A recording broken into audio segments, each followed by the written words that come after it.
இந்த கொடியேற்று விழாவை நடத்திருக்க ஆண்டவர் வாக்கியத்தையும் இருக்கிறார். அதுக்காக முதல் தேவனுக்கு ஸ்தோத்திரம் துதிக்க இருக்கிறேன். இந்த ஆராதனைக்கு ஆரம்பமாக நம்ம சபை மொழியாளர்கள் ஜெபித்து ஆரம்பிப்பார்கள். ஜெபம் செய்வோம். ஜெபம் செய்வோம். மகிமையும் மாட்சிமையும் நிறைந்த எங்கள் அன்பின் பரலோக பிதாவே, உம்மை மனதார துதிக்கிறோம், ஸ்தோத்திரிக்கிறோம். அப்பா, நீர் எங்களுக்கு ஆசீர்வாதமாய் தந்திருக்கிற இந்திய தேசத்திற்காக உமக்கு நன்றி அப்பா. இந்திய தேசத்தின் சுதந்திர தின விழாவை நினைத்து நாங்கள் உம்மை தோத்தரித்து உமக்கு நன்றி செலுத்த முடியாய் இந்த இடத்தில் கடந்து வந்திருக்கிறோம் அப்பா. பலதரப்பட்ட ஜனங்கள் ஒருமனப்பட்ட உள்ளத்தோடு ஒற்றுமையாய் வாழக்கூடிய இந்திய தேசத்திற்காக உங்கள் ஸ்தோத்திரம் அப்பா. இந்திய தேசத்தில் நீ தந்திருக்கிற சமாதானத்திற்காக உங்கள் ஸ்தோத்திரம் சொல்லுகிறதாவே. இந்த நிகழ்ச்சியில் கர்த்தாவே நீர் பிரசன்னமாயிருந்து எங்களை வழி நடத்த வேண்டும் என்று எங்கள் ஆண்டவராயிருக்கிற இயேசு கிறிஸ்துவின் நாமத்தினாலே ஜெபிக்கிறோம் எங்கள் அன்பின் பரலோக பிதாவே. தேசமே பயப்படாதே, மகிழ்ந்து கலங்கி ஒரு கர்த்தர் பெரிய காரியங்களை செய்வார் என்று ஆண்டவர் நமக்கு வாக்குறுதியை கொடுத்து இந்த தேசத்தை ஆசீர்வதித்து வருகிறார். இப்பொழுதும் நம்ம இந்த ஆராதனையை ஒரு பாடல் பாடி ஆராதிப்போம். ஆராதனைக்கு இடங்களில் 5வது பாடலை பாடலாம். சர்வ லோகாதிபா நமஸ்காரம், சர்வ சிருஷ்டிகளே நமஸ்காரம் என்ற பாடலை பாடி நாம் ஆராதனை கீதமாக சர்வலோகாதிபா நமஸ்காரம், சர்வ சிருஷ்டிகளே நமஸ்காரம், தரை கடல் உயிர்வான் சகலமும் படைத்த தயாபர பிதாவே நமஸ்காரம், தரை கடல் உயிர்வான் சகலமும் படைத்த தயாபர பிதாவே நமஸ்காரம், திருஅவதாரா நமஸ்காரம், ஜகதி ரட்சகனே நமஸ்காரம், தரணியின் மனுட உயிரடைந்தோங்க கருவினில் மாண்டோய் நமஸ்காரம், தரணியின் மனுட உயிரடைந்தோங்க கருவினில் மாண்டோய் நமஸ்காரம், பரிசுத்த ஆவி நமஸ்காரம், பரம சத்குருவே நமஸ்காரம், அருவியாய் அடியார் அகத்தினில் வசிக்கும் அரிய சித்தே சதா நமஸ்காரம், அருவியாய் அடியார் அகத்தினில் வசிக்கும் அரிய சித்தே சதா நமஸ்காரம், தொழிலோனே நமஸ்காரம், மூன்றிலங்கோனே நமஸ்காரம், கர்த்தாவி கர்த்தா கருண சமுத்திரம் நித்யத்ரியேனா நமஸ்காரம், கர்த்தாவி கர்த்தா கருண சமுத்திரம் நித்யத்ரியேனா நமஸ்காரம். உட்காரலாம். வேத பாடம் வாசிக்கப்படும். திருமதி சுஜிதா அவர்கள் வாசிக்கும்படியாக குறிப்பிடப்பட்டுள்ள வேத பாடம் 85ஆம் சங்கீதம். சங்கீதம் 85. கர்த்தாவே, உமது தேசத்தின் மேல் பிரியம் வைத்து யாக்கோபின் சிறையிருப்பை திருப்பினீர். உமது ஜனத்தின் அக்கிரமத்தை மன்னித்து அவர்கள் பாவத்தை எல்லாம் மூடினீர். உமது உக்கிரத்தை எல்லாம் அடக்கிக் கொண்டு உமது கோபத்தின் எரிச்சலை விட்டு திரும்பினீர். எங்கள் ரட்சிப்பின் தேவனே, நீர் எங்களை திருப்பிக் கொண்டு வாரும். எங்கள் மேலுள்ள உமது கோபத்தை ஆறப்பண்ணும். இன்றைக்கும் எங்கள் மேல் கோபமாய் இருப்பீரோ? தலைமுறை தலைமுறையாக உமது கோபத்தை நீடித்திருக்க பண்ணுவீரோ? உமது ஜனங்கள் உம்மில் மகிழ்ந்திருக்கும்படி நீர் எங்களை திரும்ப உயிர்ப்பிக்க மாட்டீரோ? கர்த்தாவே, உமது கிருபையை எங்களுக்கு காண்பித்து உமது ரட்சிப்பை எங்களுக்கு அருள் செய்யும். கர்த்தராகிய தேவன் விரும்புவதை கேட்பேன். அவர் தம்முடைய ஜனங்களுக்கும் தம்முடைய பரிசுத்தவான்களுக்கும் சமாதானம் கூறுவார். அவர்களோ மதிப்பீட்டுக்கு திரும்பாதிருப்பார்களாக. நம்முடைய தேசத்தில் மகிமை வாசமாயிருக்கும்படி அவருடைய ரட்சிப்பு அவர்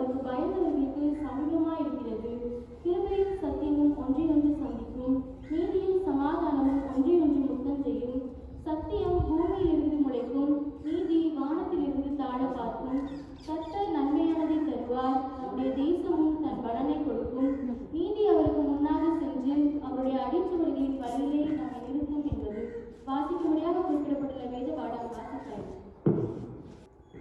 கொடியேற்றுதல் டாக்டர் எஸ்எல் முன்பாக வந்து கொடியேற்றி வைப்பார்கள். நாம் யாரும் கொடுத்தார்கள்.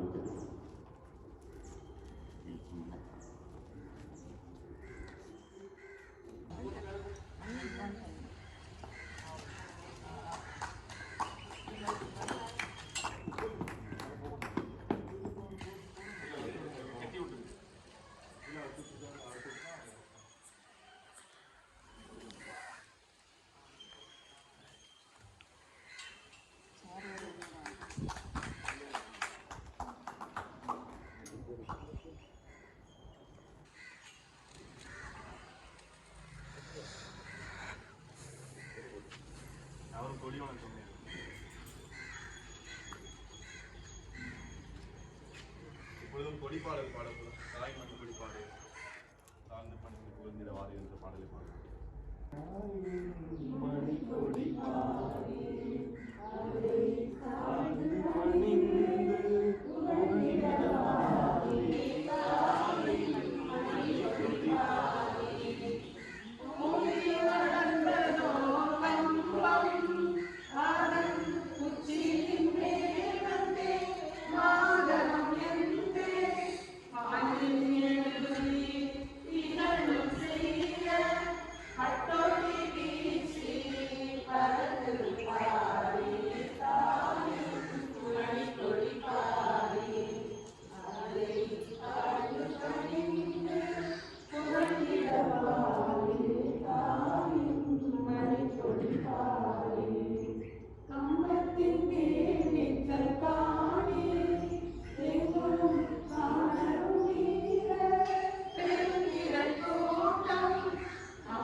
எடுக்கலாம். அதற்காக செல்வி சர்மிளா பேசி அவர்கள் முன்பாக வந்து உறுதிமொழியை நமக்கு முன்வைக்கிறார்.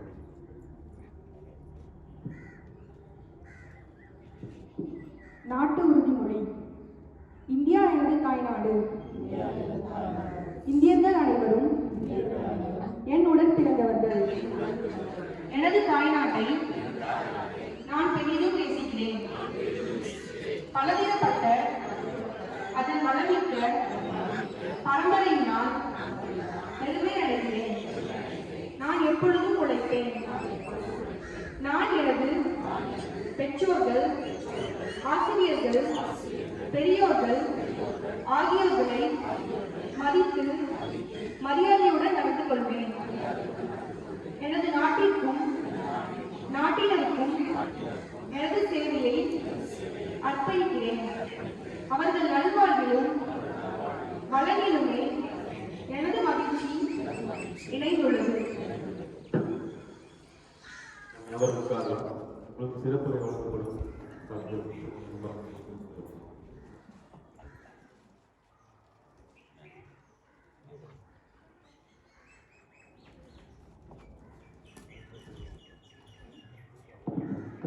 பரிசுத்த நாமம் மகிமைப்படுவதாக ஆண்டவராகிய இயேசு கிறிஸ்துவின் நாமத்தினாலே உங்களை யாவருக்கும் அன்பின் வாழ்த்துவதை தெரிவித்துக் கொள்கிறேன்.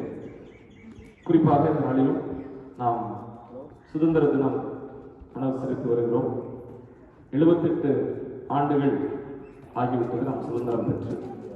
இந்த நாளிலும் சுதந்திர தின விழாவை கொண்டாட இருக்கிறவங்க யாவருக்கும் என்னுடைய அன்பின் சுதந்திர தின நல்வாழ்த்துக்களை நான் தெரிவித்துக் கொள்வதில் மிகுந்த மகிழ்ச்சி அடைகிறேன்.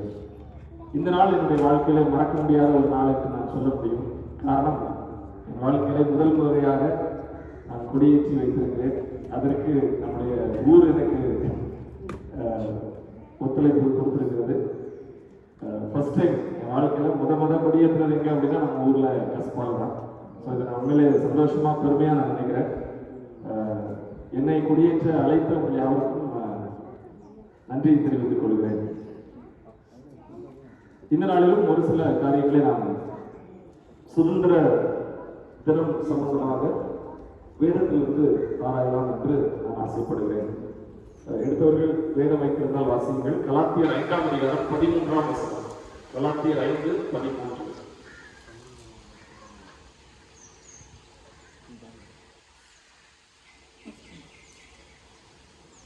சகோதரரே, நீங்கள் சுயாதீனத்திற்கு அழைக்கப்பட்டீர்கள். நீங்கள் சுயாதீனத்திற்கு அழைக்கப்பட்டீர்கள். இது இன்னொரு மொழிபெயர்ப்பு தெளிவாக சொல்கிறது, நீங்கள் சுதந்திரத்திற்கு என்று அழைக்கப்பட்டீர்கள். ஆங்கில உதாரணத்தில் you are called to be free. ஆண்டவர் நம்மை சுயாதீனம் உள்ளவர்களாக, சுதந்திரவாதிகளாக ஆண்டவர் நம்மை படைத்திருக்கிறார். இந்த உலகத்தை ஆண்டவர் படைத்த பொழுது மனிதனிடத்துல இந்த உலகத்தை படைத்து ஆதியாகமம் 1ஆம் அதிகாரம் 28ஆம் வசனத்துல ஒரு வார்த்தை, அது ரொம்ப பவர்ஃபுல்லான ஒரு வார்த்தை.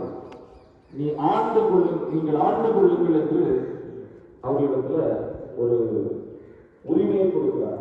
You rule over. நீங்கள் அடிமையாக இருக்கணும்னு அவசியம் இல்லை, நீங்கள் ஆட்சி செய்யணும், ஆளுகை செய்யணும், நீங்கள் சுதந்திரமா இருக்கணும் அப்படிங்கிறது ஆண்டவருடைய திட்டம். இந்த சுதந்திரம் என்பது நம்மை நாமே ஆண்டு கொள்வது, நம்முடைய விருப்பத்தின்படி நாம் செயல்படுவது, நாம் யாருக்கும் அடிமை இல்லை என்ற ஒரு நிலையுடையதான் இந்த சுதந்திரம். இந்த சுதந்திரத்தை ஆண்டவர் விரும்புகிறார். ஃபர்ஸ்ட் சுதந்திரம் கொடுத்தது ஆண்டவர் தான். ஏதேன் தோட்டத்திலே மனிதனை படைச்சு நீ அடிமையாயிரு அப்படிலாம் ஆண்டவர் சொல்லல, நீ ஆண்டுகொள், நீ சுதந்திரமா இரு அப்படின்னு சொல்லிதான் ஆண்டவர் சொன்னார். ஆனால் மனிதன் தன்னுடைய அந்த ஆளுமை தன்மையை அவன் இழந்து அடிமையாகி போனான். என்ன செய்தான்னா பாவம் செய்தான். வேதம் சொல்லுகிறது யோவான் 8:34 பாவம் செய்கிற எவனும் பாவத்திற்கு அடிமையாக இருக்கிறான். ஸோ கடவுள் ஏதேன் தோட்டத்தில் கொடுத்த சுதந்திரத்தையே மனிதன் இழந்துட்டான். பாவம் செய்து பாவத்திற்கு அடிமையாகி போனான். இன்றைக்கும் மனிதன் பலவிதமான அடிமைத்தனத்தில் இருக்கிறான். நம்ம சொல்றோம் சுதந்திர இந்தியாவில் நம்ம வாழ்ந்து கொள்கிறோம், நம்ம சுதந்திரம் பெற்றுட்டோம், 78 வருஷம் ஆச்சு நமக்கு விடுதலை கிடைச்சு. ஆனால் உண்மையான விடுதலை இருக்கிறதா என்றால் அது மிகப்பெரிய ஒரு கேள்விக்குரிய. ஆனா ஆண்டவர் அப்படி நம்மளை அடிமையாக இருக்கிறது இல்லை, நம்மளை ரெஸ்டோர் பண்ணணும்னு நினைக்கிறாரு, மறுபடியும் சுதந்திரத்தை கொடுக்கணும்னு நினைக்கிறாரு, நம்மளை விடுதலை பண்ணணும்னு நினைக்கிறாரு.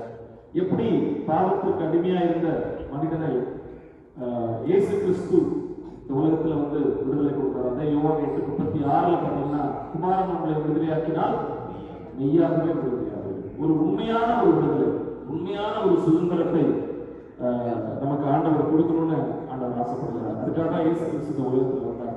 ஸோ இந்த நாளில் ஒரு சுதந்திர தினத்துல ஒரு 3 காரியங்களை குறித்து நாம் தியானித்து நிறைய செய்யலாம் என்று நான் ஆசைப்படுகிறேன். முதலாவதாக praise for the past. நம்முடைய பின் நிலைமையை நம்ம உணரணும், அதுக்கு நம்ம நன்றி உள்ளவர்களாக இருக்கணும். இந்த சுதந்திரம் என்பது எளிதாக கிடைத்தது ஒன்று அல்ல, ஏதோ சும்மா கிடைச்சது சுதந்திரம் அப்படிலாம் இல்லை. சுதந்திரத்துக்காக நிறைய பேர் தியாகம் செய்திருக்கிறாங்க, ரத்தம் செஞ்சிருக்கிறாங்க, தன்னுடைய ஜீவனை உயிரை கொடுத்திருக்கிறாங்க. நம்ம எல்லாருக்கும் தெரிஞ்ச ஒரு கவிஞர் பாரதிதாசன் அப்படிங்கிற ஒரு பாட்டு பாடிப்பாங்க, தெரியும். அக்கா அக்கா என்று அழைக்கிறாயே, அக்கா வந்து கொடுக்க சுக்கா மிளகா சுதந்திரம் அப்படின்னு சொல்லி ஒரு கூண்டுக்குள் அடைந்திருக்கிற ஒரு கிளியை பார்த்து இந்த பாரதிதாசன் இந்த கவிஞர் பாடுகிறார். கிளியே, நீ கூண்டுக்குள்ள இருந்துகிட்டு அக்கா அக்கான்னு கூப்பிடுறியே, அக்கா வந்து கொடுக்கறதுக்கு சுக்கா மிளகா சுதந்திரம் அவ்வளவு ஈஸியா கிடைச்சிருமா? அப்படிலாம் இல்ல, சுதந்திரம் அவ்வளவு ஈஸியா கிடைக்காது என்ற ஒரு கருத்தை முன்வைத்து இந்த பாடலை எழுதியுள்ளார். சுதந்திரம் என்பது பல தியாகங்களின் விளைவாக கிடைத்த ஒன்று. எப்படி இந்தியாவுக்கு எத்தனையோ சுதந்திர போராட்ட வீரர்கள் தியாகம் செய்து இந்த சுதந்திரத்தை கொடுத்தாங்களோ, அதே போல நம்முடைய வாழ்க்கையிலும் இந்த பாவ அடிமைத்தனத்திலிருந்து விடுதலையும் சுதந்திரமும் கிடைப்பதற்கு இயேசு கிறிஸ்து தன்னுடைய ஜீவனையை கொடுத்திருக்கிறார். சும்மா எதுவுமே கிடைக்காது.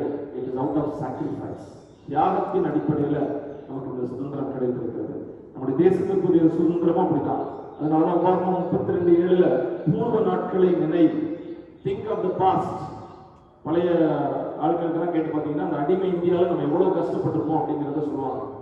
ஸோ அதெல்லாம் நம்ம உணரணும். நம்ம மறக்காம ஏதோ சுதந்திரம் ஈஸியாக கிடைச்சிட்டு நம்ம ஜாலியாக இருக்கலாம் அப்படிலாம் இல்லாமல் இது எவ்வளவு தியாகத்தின் அடிப்படையில் கிடைத்தது என்பதை நாம் மறக்காமல் இருக்க ஆண்டவர் அழைக்கிறார். So praise for the past. ஆண்டவருக்கு நம்ம நன்றி உள்ளவங்களா இருக்கணும், அவரை துதிக்கணும். இந்த சுதந்திர நாட்டில் நம்ம வாழ்றதுக்காக நம்ம ஆண்டவருக்கு தேங்க்ஃபுல்லா இருக்கணும். இதுக்காக தியாகம் செய்த எத்தனையோ தியாகிகளுக்கு நம்ம நன்றி உள்ளவங்களா இருக்கணும். இந்த விளைக்கிரத்தை நம்ம மதிக்கணும். ஓகே, ரெண்டாவது purpose in the present. First praise for the past, ரெண்டாவது பர்பஸ் இன் த பிரசன்ட். இந்த நிகழ்காலத்துல இந்த சுதந்திரத்தினுடைய பர்பஸ் என்ன, நம்ம எப்படி இருக்கணும் அப்படிங்கிறத நம்ம யோசிக்கணும். சுதந்திரம் அப்படின்னா அது சுயநலத்துக்காக, ஏன் இஷ்டம் நான் ஏன் விருப்பப்படி எப்படி நாள் செய்யறேன் அப்படின்னு சுதந்திரத்துக்காக, என்ன நோக்கத்திற்காக இந்த சுதந்திரம் கிடைத்தது, என்னால் முடிந்த அளவுக்கு நம்ம நல்லது செய்யணும், மற்றவங்களுக்கு நம்ம உதவி செய்யணுங்கிற ஒரு மனப்பான்மை, சேவை மனப்பான்மையோடு நம்ம காணப்படணும்னு அவர் விரும்புகிறார். கடைசியாக ப்ராஸ்பரஸ் ஃபியூச்சர். நம்முடைய தேசம் ஒரு சிறப்பான ஒரு நிலையை அடையணும், இது முன்னேறணும், ஒரு வளர்ந்த நாடாக இந்தியா வளரும் நாடு பற்றியெல்லாம் பல வருஷமா இருக்கு. Developing nation developing nation developing nation தான் சொல்லிட்டு இருக்காங்க ஒழிய டெவலப்டு நேஷன் வரல. அப்துல் கலாம் வந்து 2020 இந்தியா வந்து சூப்பர் பவர் ஆகணும், ஒரு டெவலப்டு நேஷனா மாறணும், ஒரு பெரிய நேஷனா வல்லரசா மாறணும் அப்படின்னா கனவு காலங்கள் சொல்லிட்டு இருந்தாரு. காலேஜ் படிக்கும்போது 1990 எல்லாம் அப்துல் கலாம் வந்து அப்போ சொன்னாரு, இந்தியா 2020 பெரிய நாடு நம்ம வந்து கூட 20 வருஷத்துல பெரிய நாடா வந்து போடுறதுலாம் நினைச்சிட்டு இருக்கோம். 2025 ஆயிட்டு இன்னும் அதோட மோசமாக போயிட்டு இருக்கு. ஆனா நம்ம இதுல என்ன செய்யணும் அப்படின்னா நம்ம ஃபியூச்சருக்காக நம்ம யோசிக்கணும், செயல்படணும். நீதிமொழிகள் 14:34 யாராவது வாசிங்க. நீதிமொழிகள் 14:34. இது மட்டும்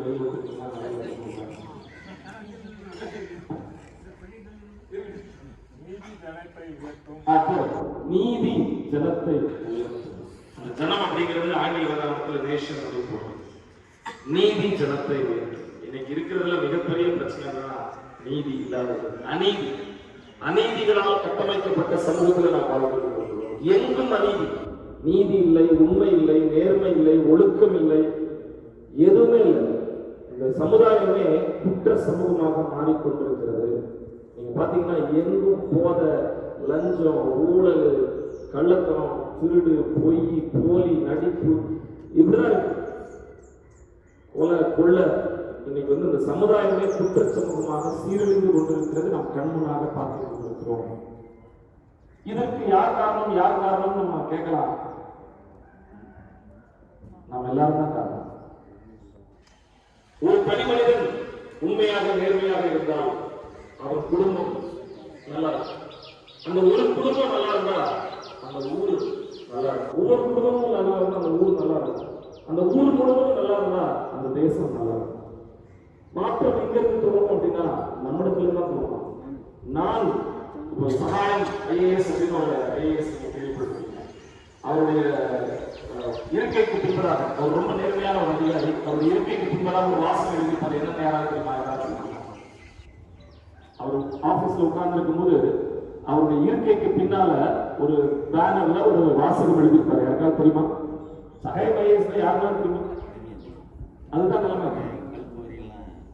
ஒரு நேர்மையான, உண்மையான, ஒழுக்கமான ஒரு உயர் அதிகாரி. அவர் தன்னுடைய சீட்டுக்கு பின்னால லஞ்சம் தவிர்த்து நெஞ்சம் நிமிர்த்து அப்படின்னு ஒரு வார்த்தை போடுறார். லஞ்சம் தவிர்த்து நெஞ்சம் நிமிர்த்து. இந்த வாசகம் எழுதின அந்த சகாயம் ஐஏஎஸ் எங்க இருக்காருன்னா நம்ம நாட்டில் வேலை பார்க்க முடியாம நொந்து நூலாகி பல மிரட்டல்கள், பல ஆபத்துகளை தாண்டி சர்வே பண்ண முடியாம வேலையை ரிசைன் பண்ணிட்டு நீங்க வீட்டுல சும்மா உட்காந்துட்டு. காரணம் அவர் ஒருத்தர் தான். அவர் ஒருத்தர் மட்டும் போராடி ஒன்னும் ஆக போறது இல்லை. ஆனா ஒவ்வொருத்தரும் போராடினா தேசத்தை மாற்ற முடியும். ஒவ்வொருத்தரும் தெரிஞ்சுனா ஒரு ஐஏஎஸ் மட்டும் இருந்து ஒண்ணும் பண்ண முடியாது. நம்ம ஒவ்வொரு குடிமக்களும் நான் எப்படி மாற்ற முடியும் அப்படின்னா நம்ம இந்த இது பேர் வந்து மக்கள் ஆட்சி, ஜனநாயகம். மக்கள் ஆட்சி நம்ம தான் நம்மளை ஆளணும், நம்ம தான் முடிவு பண்ணணும் யார் நம்மளை ஆளணும்னு சொல்லி. இன்னைக்கு நம்ம பழைய ஆட்சியாளர் மேல போட்டு நம்ம தப்பிக்க முடியாது. இதற்கு காரணம் நம்ம ஒவ்வொருவரும் அப்படிங்கிறத நம்ம உணரணும். ஸோ நான் நேர்மையா இருக்கணும், லஞ்சம் வாங்க மாட்டேன், லஞ்சம் கொடுக்க மாட்டேன், நான் உண்மையா இருப்பேன், நேர்மையா இருப்பேன், ஒழுக்கமா இருப்பேன், நான் வரி கட்டுவேன், நான் கவர்மெண்டோட ரூல்ஸ் நான் ஃபாலோ பண்ணுவேன், பைக்ல போனா ஹெல்மெட் போடுவேன், லைசன்ஸோட தான் நான் போவேன், வீட்டு வரியை கரெக்டா கட்டுவேன், மற்ற எல்லாத்தையும் நான் கரெக்டா செய்வேன், வருமான வரியை கரெக்டா கட்டுவேன் அப்படின்னு சொல்லி நம்ம உண்மையா ஒவ்வொருத்தரும் இருக்கணும். லஞ்சம் நான் வாங்குறது இல்லையே அப்படின்னு நம்ம சொல்லலாம், ஆனா நம்ம ஓட்டுக்கு காசு வாங்குறதே ஒரு மிகப்பெரிய லஞ்சம் அப்படிங்கிறத நம்ம உணரணும். இதுல என்ன தப்பு இருக்கு அப்படின்னு நீங்க நினைக்கலாம். அந்த ஓட்டுக்கு காசு நீங்க வாங்கிட்டாலே நம்ம தேசம் சோழி முடிஞ்சதுன்னு அர்த்தம். இந்த மோசமான நிலைமைக்கு நம்ம ஒவ்வொருவரும் காரணங்கிறத நம்ம உணரணும். நம்ம உண்மையா இருப்போம், நேர்மையா இருப்போம், ஒழுக்கமா இருப்போம், நல்லவங்களை தேர்ந்தெடுப்போம். நம்ம நல்லா இருப்போம். முதல்ல மற்றவங்களை திருத்துறத விட முதல்ல நம்ம திருந்தணும். திருந்தி நம்மளுடைய தேசம் வந்து நல்லா வரணும். இன்னைக்கு இருக்கிற நிலைமை நீங்க பாத்தீங்கன்னா போதை தாறுமாறா இருக்கு. சின்ன பசங்களை 8ஆம் கிளாஸ் பையன் போதையை போட்டு தப்பு பண்றான், கொலை பண்றான், என்னெல்லாம நடக்குது. இந்த சமுதாய சீர்கேடுகளை திருத்தணும். நம்ம அடுத்த தலைமுறை நல்ல ஒரு நாட்டில் வாழணும், ஒரு பாதுகாப்பான சூழ்நிலையில வாழணும். இப்ப இருக்கிறோம், இதுவே கஷ்டமா இருக்கு. இன்னும் வருகிற ஆண்டுகள் எல்லாம் பாத்தீங்கன்னா நிலைமை இன்னும் மோசமா போயிட்டு இருக்கும்.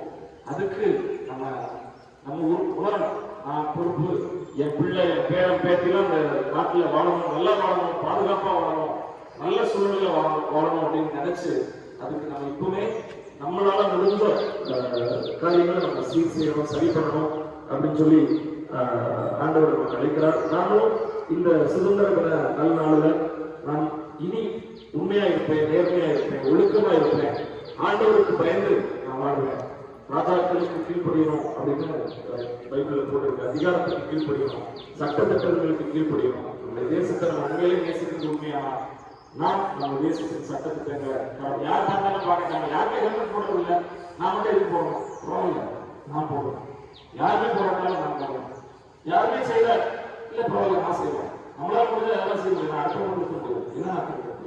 ஸோ இப்படி ஒரு நல்ல தீர்மானத்தை எடுத்து நம்முடைய வருங்கால இந்தியா ஒரு செழிப்பான, தூய்மையான, ஒரு முன்னேற்றம் அடைந்த ஒரு நாடாக மாறுவதற்கு நீங்கள் ஒவ்வொருவரும் நானும் உழைக்கணும்னு சொல்லி இந்த சுதந்திர நாள்ல வாழ்த்து கூறி விடைபெறுவேன். நன்றி, வணக்கம்.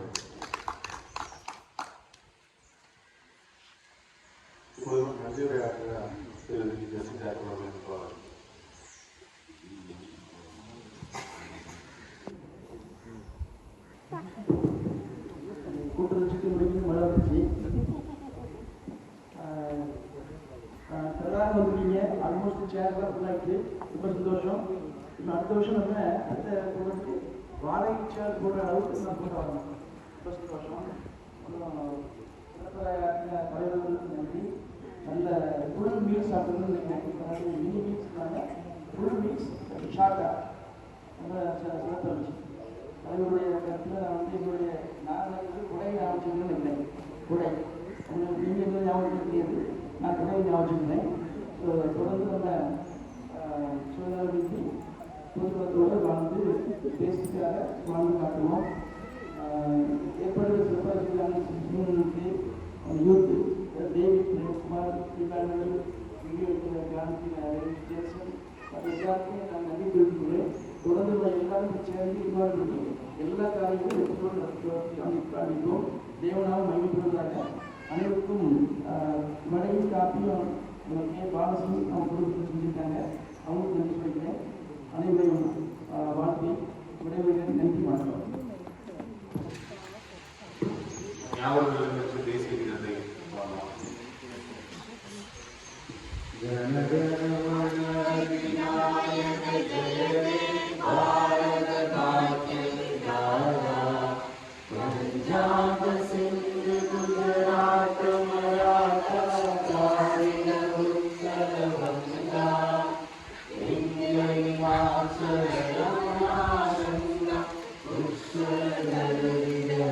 Bye.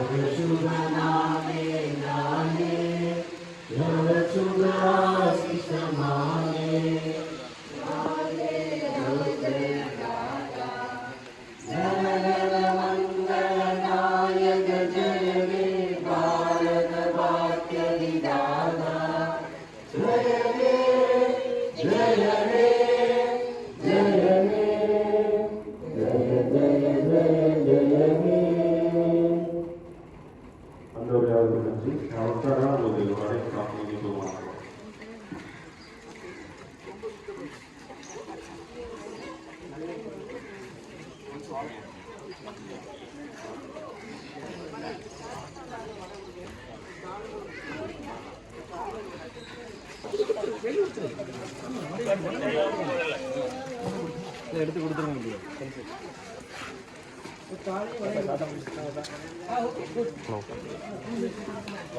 Right, thank you.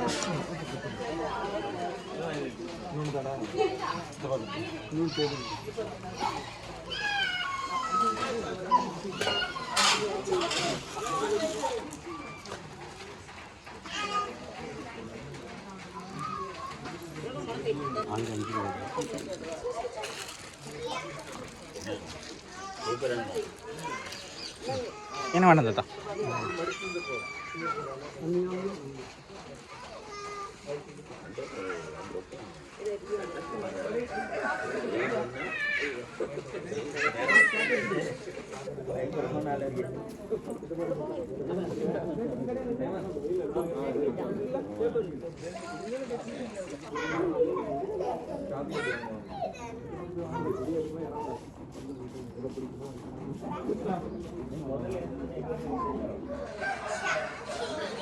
Yeah.